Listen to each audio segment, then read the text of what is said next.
menyampaikan konvers terkait dengan penahanan tersangka dugaan tindak pidana korupsi, pengurusan dana hibah untuk kelompok masyarakat atau POKMAS di pemerintah Provinsi Jawa Timur tahun anggaran 2019-2022.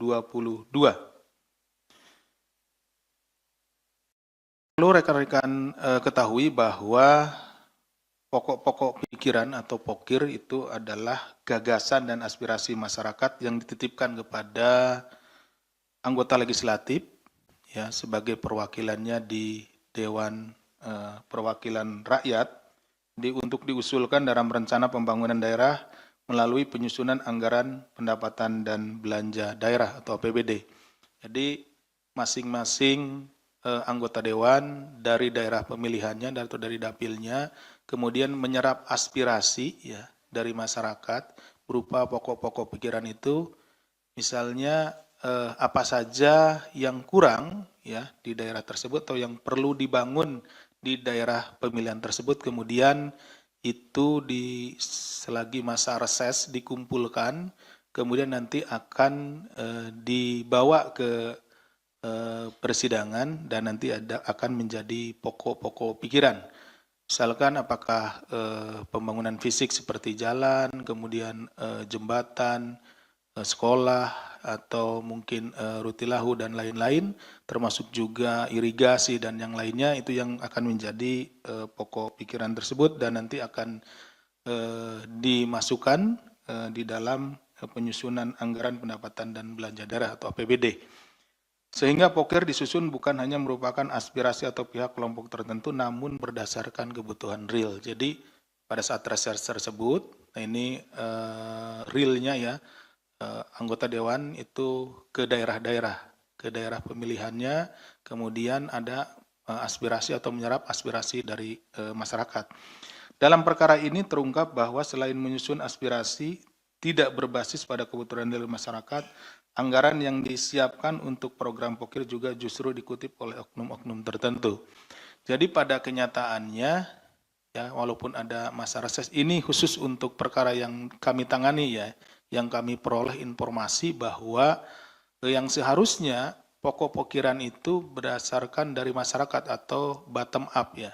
Di masyarakat, daerah pemilihannya pada masa reses dilihat, dikunjungi apa yang kurang ya seperti itu, tetapi pada kenyataannya untuk yang kami temui di penanganan perkara ini tidak demikian. Gitu. Jadi anggota DPR yang ini oknum anggota DPR di sini itu hanya berdasarkan kepada orang-orang atau kelompok-kelompok yang memang mengajukan gitu ya. Mengajukan oh kurang apa, perlu apa, demikian, dan juga nanti dijelaskan lebih jauh. Justru karena memang dana pokir ini setiap tahun ada, maka mereka, para kelompok-kelompok ini sudah mengijon duluan gitu ya. Saya sebagai ketua kelompok nanti memberikan uang, sebagian uang supaya nanti dapat dana pokir tersebut gitu. Walaupun mungkin nanti di daerahnya tersebut itu tidak dibutuhkan, tidak diperlukan hal itu gitu, seperti itu. Jadi seharusnya ini programnya sangat bagus, program yang bottom up, di mana para anggota legislatif ini turun ke daerah pada saat reses, bertemu dengan masyarakat, bertemu dengan konstituennya, menanyakan apa kebutuhannya, keperluan ya, seperti itu, dan kemudian dicatat dan itu nanti akan dibawa di persidangan. Tetapi ternyata ini lain, justru disimpangkan ya karena memang ini anggaran ini setiap tahun ada ya, sudah tersedia, jadi kemudian ya setiap orang atau setiap kelompok ini berlomba-lomba untuk mendapatkan itu. Hasil kualitas program yang dilaksanakan menjadi tidak optimal. Demikian halnya jika program tersebut dibentuk pembangunan proyek fisik, maka kualitas dan spesifikasinya tidak sesuai dengan standar. Kenapa tidak sesuai dengan standar? Nanti bisa dilihat, akan kami ceritakan berapa sebetulnya dari nilai anggaran yang seharusnya itu yang digunakan. Selebihnya kemana? Nanti akan dijelaskan.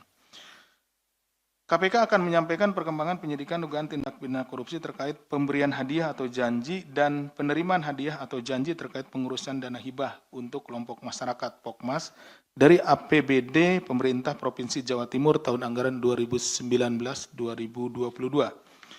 Perkara ini merupakan pengembangan dari kegiatan tangkap tangan pada Desember 2022 terhadap Saudara STS selaku Wakil Ketua DPRD Provinsi Jawa Timur pada periode 2019-2024 yang lalu. Ya, jadi ini sekitar bulan Desember tahun 2022 ada kegiatan tangkap tangan di sana terkait juga dengan suap pada waktu itu ya. Tadi di awal sudah saya jelaskan bahwa ada kelompok-kelompok masyarakat ini ya kemudian memberikan sesuatu kepada anggota oknum anggota DPR, ada anggota DPRD ya Jawa Timur untuk mendapatkan dana pokir tersebut. Nah, kemudian dilakukan tangkap tangan pada saat itu dan ini adalah pengembangannya. Pertanyaannya, kenapa lama Pak? Kan pasti begitu kan pertanyaannya. Ini karena sebaran pokir ini hampir seluruh wilayah Jawa Timur. Jadi kami harus benar-benar satu-satu melakukan pengecekan terhadap penerima-penerima dana pokok pikiran ini, dana hibah pokir ini. Kemudian itu juga harus dicek penggunaannya, ya. Seberapa besar atau persentase penggunaannya. Misalkan digunakan untuk pembangunan jalan. Yang digunakan untuk pembangunan jalan itu berapa juta dari nilai yang sebenarnya, seperti itu. Setelah dilakukan serangkaian kegiatan penyelidikan dan penyidikan, maka berdasarkan kecukupan alat bukti, KPK kemudian menetapkan 21 orang tersangka sebagai berikut. Dari 21 orang, 4 orang sebagai tersangka pihak penerima, yaitu KUS, selaku Ketua DPRD Jatim pada periode tersebut, AS, Wakil Ketua DPRD Jatim pada periode tersebut, tadi 2019-2024 ya, AI, Wakil Ketua DPRD Jatim, dan BGS, selaku staf AS dari anggota DPRD Jatim atau pihak swasta. Kemudian ada 17 orang pemberinya, MHD, anggota DPR RI Provinsi Jawa Timur 2019-2024, FA, selaku Wakil Ketua dan anggota DPRD Kabupaten Sampang periode 2019-2024, JJ, Ketua dan anggota DPRD Kabupaten Probolinggo periode 2019-2024, AH, AA, dan AM selaku pihak swasta dari Kabupaten Sampang, MM selaku pihak swasta di Kabupaten Probolinggo yang saat ini menjabat anggota DPRD Provinsi Jawa Timur, AR dan WK selaku pihak swasta dari Tulungagung, SUK selaku mantan kepala desa dari Kabupaten Tulungagung, RWR dan MS selaku pihak swasta dari Kabupaten Bangkalan, MF dan AY selaku swasta dari pihak Kabupaten Pasuruan, AJ selaku pihak swasta dari Kabupaten Sumeneb, HAS selaku pihak swasta dari Kabupaten Gresik yang sekarang menjadi anggota DPRD Provinsi Jawa Timur periode 2024-2029, JPP selaku pihak swasta dari Kabupaten Blitar. Kemudian pada hari ini, Kamis 2 Oktober 2025, KPK melakukan penahanan terhadap 4 tersangka dari pihak pemberi kepada Saudara KUS. Ya. Jadi ini nanti ada tadi disebutkan kan ada 4 penerima di sini ya.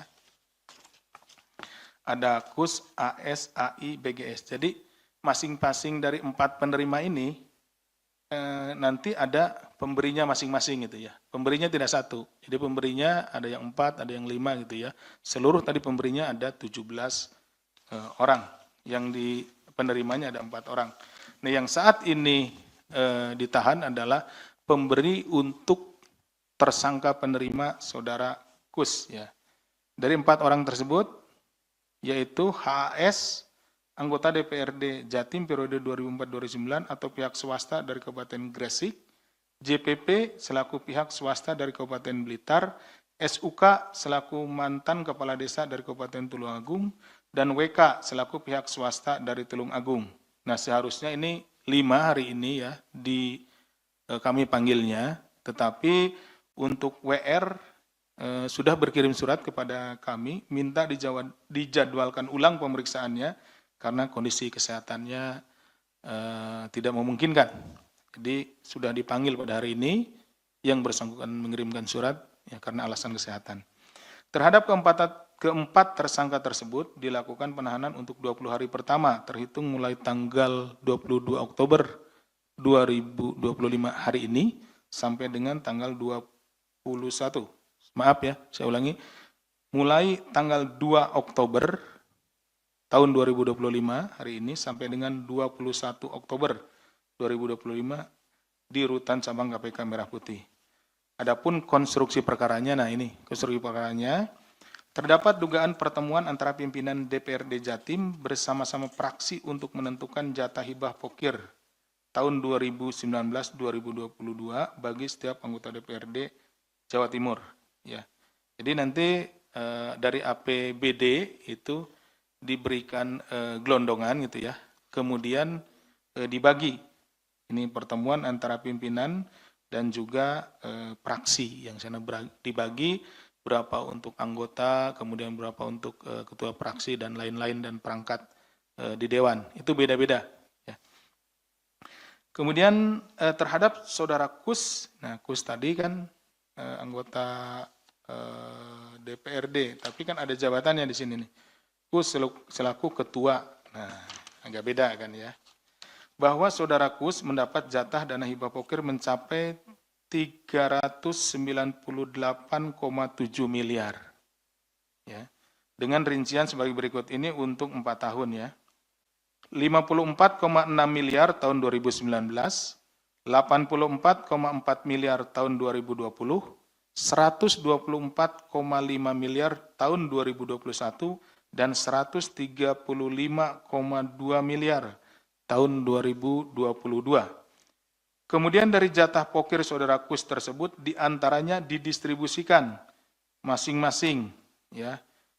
Pertama kepada HAS sebagai korlap yang memegang dana Pokmas di 6 daerah, yaitu Kabupaten Gresik, Bojonegoro, Trenggalek, Pasuruan, Malang, dan Pacitan. Kemudian yang kedua ke saudara JPP sebagai korlap yang melakukan pengkondisian dana Pokmas di 3 daerah, yaitu di Blitar, Kota Blitar, dan Tulungagung. Ya. Sedangkan saudara SUK bersama saudara WK dan saudara AR sebagai korlap bertugas mengelola dana Pokmas di Kabupaten Tulungagung. Selanjutnya masing-masing koordinator lapangan atau korlap membuat proposal permohonan dana hibah dengan menentukan jenis pekerjaannya sendiri, membuat rencana anggaran biaya RAB sendiri, dan laporan pertanggungjawaban LPJ sendiri. Nah, di sini kesalahannya. Seharusnya tadi seperti dijelaskan saya di awal bahwa dana pokir ini untuk pekerjaannya ya atau kegiatannya itu harusnya berdasarkan informasi dari lapangan atau bersifat bottom up.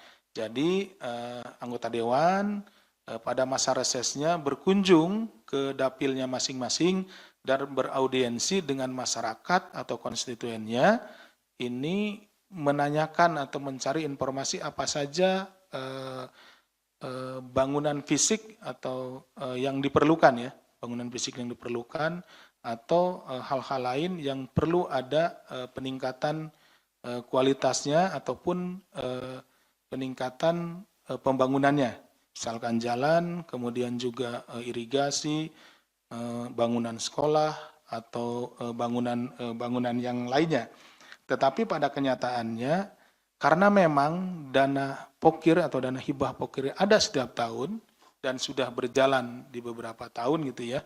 Nah yang terjadi adalah ketua-ketua koordinator ini, korlap ini kemudian dia menyusun sendiri. Jadi misalkan untuk tahun 2026, sudah disusun di tahun sebelumnya, untuk misalkan di kecamatan A, kabupatennya B misalkan seperti itu, disusun kebutuhannya jalan sekian kilometer misalkan. Nah dibuat RAB-nya sendiri, dibuat permohonannya sendiri gitu ya, kemudian diajukan. Nah nanti pengajuan itu dikumpulkan dan kemudian ke anggota dewan yang dari dapil tersebut diajukan. Nah di sini kemudian terjadilah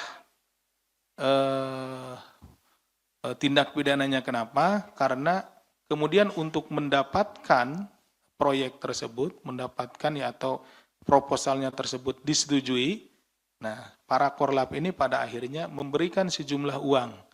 Jadi istilahnya diijon dulu nih. Sudah tahu bahwa akan ada program seperti itu, tetapi tidak pernah bisa ditentukan kepada siapa nanti program itu akan diberikan. Ya akhirnya mereka melakukan ijon, memberikan sejumlah uang kepada oknum anggota dewan, sehingga di situ terjadilah proses penyuapan. Kemudian setelah uangnya diberikan, ya, kemudian dilaksanakan pembangunannya dan LPJ-nya juga dibuat sendiri atau laporan pertanggungjawabannya. Dari anggaran pokir tersebut terjadi kesepakatan pembagian fee. Sebetulnya antara KUS dan Korlap dengan rincian sebagai berikut. Saudara KUS mendapat sekitar 15-20%. Jadi, nah untuk satu program itu biasanya oknum anggota DPR ini mendapat bagian antara 15-20. Jadi mereka juga sudah tahu ketika misalkan untuk tahun 2026, anggaran tahun 2026, mereka atau si Korlap ini akan duluan nih memberikan uang senilai, misalkan kalau biasanya mereka dipecah untuk 200 jutaan ya, programnya di 200 jutaan. Kenapa? Untuk menghindari lelang, ya, untuk menghindari bidding, lelang, jadi dibuat program-program yang nilainya di bawah 200 juta, sehingga mereka sudah mempersiapkan antara 40 jutaan gitu ya, kurang lebih sampai 30-40 juta untuk satu program, kira-kira seperti itu, 20%-nya ya, dari 200 juta. Korlap mendapatkan sekitar 5-10%, pengurus Pokmas mendapatkan 2,5%, admin pembuatan proposal dan PJ mendapatkan 2,5%. Sehingga dana pokir yang betul-betul digunakan untuk program masyarakat hanya sekitar 55-70%. Jadi kalau dibagi-bagi ya diambil tadi 20% untuk oknum anggota dewan, kemudian 10% untuk Korlap. Nah ini kan udah 30% gitu ya. Kemudian untuk Pokmas dan lain-lainnya 10%.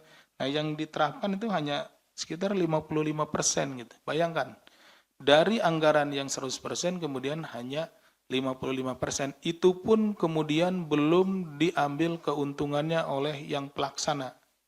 Nah pelaksana misalkan ngambil 10% atau 15%. Jadi yang nanti diterapkan hanya sekitar 40%-an dari nilai anggarannya. Tentu saja ini sangat berpengaruh terhadap kualitas bangunan yang ada atau kualitas pekerjaan. Jalan mudah rusak, bangunan mudah roboh, dan lain-lain. Seperti itu imbasnya. Bahwa selanjutnya dana hibah yang telah disetujui dicairkan melalui rekening di Bank Provinsi atas nama kelompok masyarakat atau lembaga yang mengajukan proposal dari pencairan tersebut. Seluruh dananya diambil oleh para korlap. Para korlap kemudian membagi jatah kepada pengurus Pokmas serta admin pembuatan dan LPJ. Sedangkan untuk aspirator atau dalam hal ini adalah oknum anggota DPR diberikan di awal atau sebagai ijon. Nah, seperti tadi saya sampaikan bahwa sebelum dana itu tersebut turun, ya, mereka sudah ijon dulu nih, Pak, untuk tahun depan misalkan kami butuh 10 paket, gitu kan, 10 paket berarti kan kali 40 juta, berarti dia udah nyiapkan 400 juta, gitu. Nanti dia dapat 10 kali 200 juta, berarti 2 miliar, nanti paketnya 2 miliar dia dapat, dia di awal sudah memberikan sekitar 400 juta, seperti itu kira-kira gambarannya.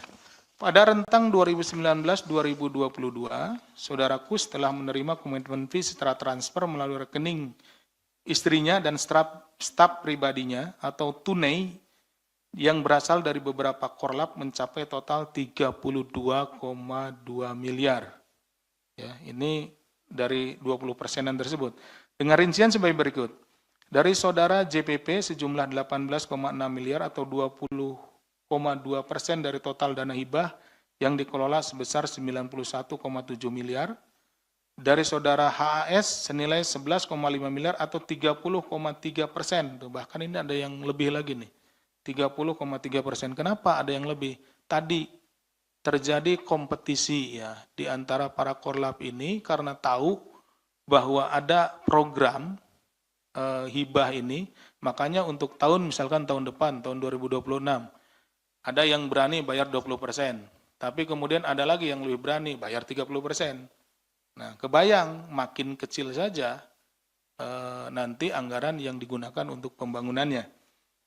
Dari total dana hibah yang dikelola sebesar 30 miliar, sedangkan dari saudara SUK bersama saudara WK dan saudara AR sebesar 2,1 miliar atau 21% dari dana hibah yang dikelola sebesar 10 miliar. Dalam perkara ini, KPK juga telah melakukan penyitaan terhadap aset-aset milik saudara KUS yang meliputi 3 bidang tanah dengan total luas mencapai 10.566 meter persegi di Kabupaten Tuban, 2 bidang tanah beserta bangunan dengan total seluas 2.166 meter persegi di Kabupaten Sidoarjo, dan 1 unit kendaraan roda 4. Atas perbuatannya tersangka JPP, HAS, SUK, dan WK disangkakan melanggar pasal 5 ayat 1 huruf A atau huruf B kecil atau pasal 13 Undang-Undang Nomor 31 Tahun 99 tentang Pemberantasan Tindak Pidana Korupsi, sebagaimana telah diubah dengan Undang-Undang Nomor 20 Tahun 2001 tentang perubahan atas Undang-Undang Nomor 31 Tahun 99 tentang Pemberantasan Tindak Pidana Korupsi, junto pasal 55 ayat 1 ke 1 KUHP. Secara simultan, KPK juga aktif melakukan pendampingan kepada Pemprov Jawa Timur melalui fungsi koordinasi dan supervisi.